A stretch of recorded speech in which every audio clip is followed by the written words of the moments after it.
Welcome back to Here with Goldberg. Today we're going to be talking about what you have to look forward to as far as the present state of affairs is concerned. Now, probably as a result of the monotone doctor voice and my penchant for just addressing reality, absent all the pomp and circumcision, motivational speech patterns, some folks will come away and say I'm a Zoom pillar, extreme black pill, or negative. And these are not accurate characterizations because there is always actionable solutions of one form or the other provided. However, it is easy to tune those out because many people, what they'll do is just natural. They will draw these clear dichotomies and lines to organize information in the brain. So this is good stuff, this is bad. The only problem with that is that it can cause you to actually miss out on what you need to know. So you hear a lot of Manosphereans, for instance, they'll talk about how these women don't take responsibility for themselves. They just blame others. But what a lot of men, and indeed some women, will do is they'll latch themselves onto some bigger issue that is beyond their control and use it as an impetus to remain stagnant or to sort of hunker down. I can't really do anything. I'm rudderless in the tide. But in reality, they have ability to make changes. They should have that forward momentum. They just don't realize it. It's not to say that collective action is a waste of time. You know my views on that. I find hyper-extreme individualism to be degenerate and toxic, but you have to also recognize what you have immediate control over and work towards that and then do something else. It's just a much better way of approaching things than trying to, I've got to save the entire world at every given point in time. All right? Yeah, we know Biden's in power. It just heard the minimum wage is probably going to fail, which of course has upset a lot of the progressives. And I think both sides, more people than any point in the last several decades, both sides realize it's a rigged game and they're starting to call out the hypocrisies. What we need is for that to morph into a broad-based electoral movement that is about calling out these multinationals for what they've done to the environment, what they've done to the job market, having a scrutiny for the central banks, and a host of other things. So with Biden, yeah, it's possible taxes will go up, probably on the rich. So unless you're making a ton of money, it may not affect you directly. As I said, minimum wage is probably not going to pass. So there's going to be some regulations and whatnot. But I talked about this, I think, last year. The video, it was called Don't Be a Mindless Drone. Conservatives who said Obama was going to nationalize all health care, and they didn't invest in healthcare stocks, and you see how that went. Leftists who tried to dismiss Trump say he was going to destroy the economy the first couple of months and missed out on certain returns. So you have to be a little bit agnostic. If you get all wrapped up in the emotion and watching headlines, it's not good for your health, but it can also not be good for your own success in general. This is also an important chart, a little bit cut off there. In this country, it's still relatively easy to start a business, to get a business license. It's 4 days is the average, maybe a little bit more if you're in a big municipality with a lot of regulations. This compares to places like Haiti where it takes 100 days. So if you don't have the current position financially you want to, there's ways to change that. Yeah, COVID put a dent in it, but you've got the gig economy, you've got online-based businesses. Even if you're in some backwater, you can find something on Indeed that you could do remotely and you can improve your situation. Now, it's not all about money, to be clear, but it is important to not have this, there's no hope because, yeah, we know that the immigration system is used to essentially make the job market less stable. And whenever someone tries to spew that corporate BS about they just work harder, you just need to clown them. Okay, we know that, but that doesn't mean that, okay, there's no hope, right? There's workarounds. There are ways to sort of cycle past those hurdles and obstacles. You just have to be willing to look for them. Another thing that if you're like 18 or early 20s now, you've got an advantage in terms of the wealth of information available, video content, audiobooks, podcasts, and of course ebooks. You buy yourself, I would say, do not get a Nook because I've had 2 of them. They're garbage.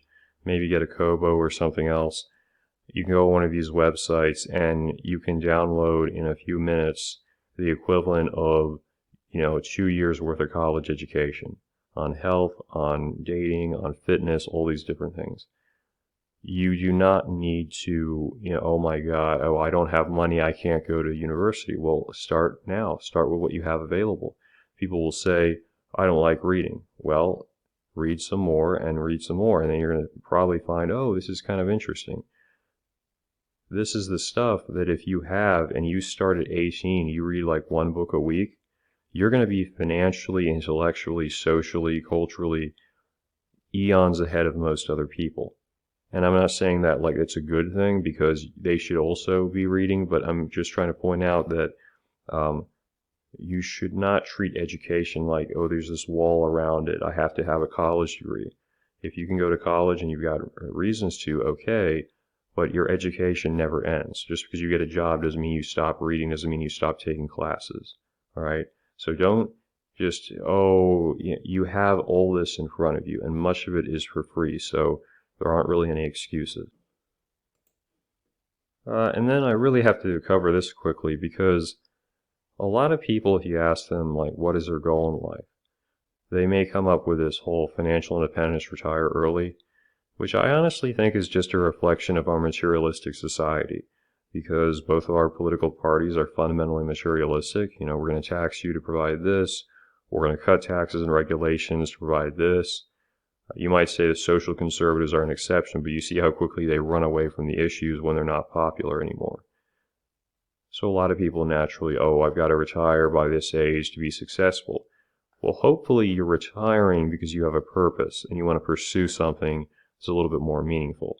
I would not advise delaying gratification as far as things you want to do your entire life just because you're trying to retire early and you don't cultivate any interests or any mission as a person. So you just end up kind of jaded and bitter at the end of it. In fact, you'll see people like this, like on YouTube, right? They've supposedly achieved the early retirement and they're just kind of bored. So they spend their time justifying why they retired early as opposed to actually enjoying it in any meaningful sense. Like tragically, I see a great deal of this with the MGTOW community. Highly materialistic. Like the entire drive is talking about the wallet, the bank account, or whatnot. But of course, a wallet or a bank account is not going to make you happy. It can mean a means to something. It can be a tool to put you in the direction you want. But you can easily end up that person who's just, oh yeah, I did this because of my bank account. I wish we would see more of these channels, and they'd be like focused MGTOW, woodworking, leatherworking, music, like people's actual passions, what they're good at, not just I'm doing this because I want to have a bigger bank account. That just seems kind of pointless if you've got no direction with it. But to each their own, I suppose. Now, why do I bring this up? Believe it or not, 2020 was one of the best years of my life, and it seems kind of a little bit dramatic, but just bear with me. It was great because I saw things coming to fruition that I had been working at for a long time. And I was able to begin investing in things that are less, financial, less materialistic, more of what you're able to provide as a legacy of sorts. I had intended in 2019 to stop doing YouTube. Then I hung out a little bit because I said I'm going to write a few more books.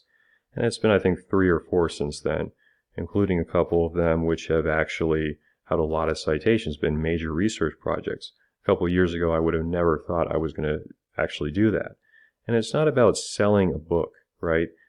It is about, okay, this is something that's a lot harder to take away from you. Yeah, Bezos Chan could come and try to rain on the party, but then you just take the PDFs and you upload them to one of these ebook sites, and it becomes internet immortal. In other words, you're investing in something that's got a much further reach to where, yeah, they can stamp you and mail you, take you to the gulag on time, but they can't take away what you achieved. They can't take away a memory that you formed or information that you've disseminated. They've got to try to track down every single person who's come across it. And that's what I really encourage you. Look for something that you really want to do. If you believe in like saving people, go become a relief worker. If you're really good at art or something, like don't delay everything you really want to do just because of this quest to be financially independent. You can do both things concurrently, and you should. And don't invest everything in a bank account or in a stock account or whatever, because that in of itself is not going to bring you satisfaction. It's what you can do with that eventually. If you put all your worth, all your meaning into how many zeros are in your bank account, and then in fact maybe extreme tier scenario does happen. Maybe you do get all your assets are seized or whatnot, or you lose your job. Where are you going to be? You're going to be a miserable person because you've spent all your time building up this idea of money is going to make me a valuable person. Money, like I said, is just, it's like the middleman, right? You want to get to this point? Okay, focus on that. Make that your life purpose. You don't have to swear off making a decent income, but don't make that your religion, because people of that sort are usually pretty unhappy. You think about it for just a second. Why so many of these liberals are terrified by COVID? They're trying to be the mask police. Because a lot of these people, they have no meaning in life. They've lived according to the herd. They've lived these materialistic existences. And so the threat of possibly dying of this thing, even though they probably wouldn't, is so extreme because they have to start questioning, what is my life really? If you've achieved or you are achieving what you want to do, you're going to be much more at peace because, again, how much can really be stolen from you? How much can they really damage you by taking away something financial? So that's what, just a little bit of encouragement. You know, there are solutions, there are paths forward. It's just a question of, are you willing to put in the effort, and are you willing to focus on something that's not just about money?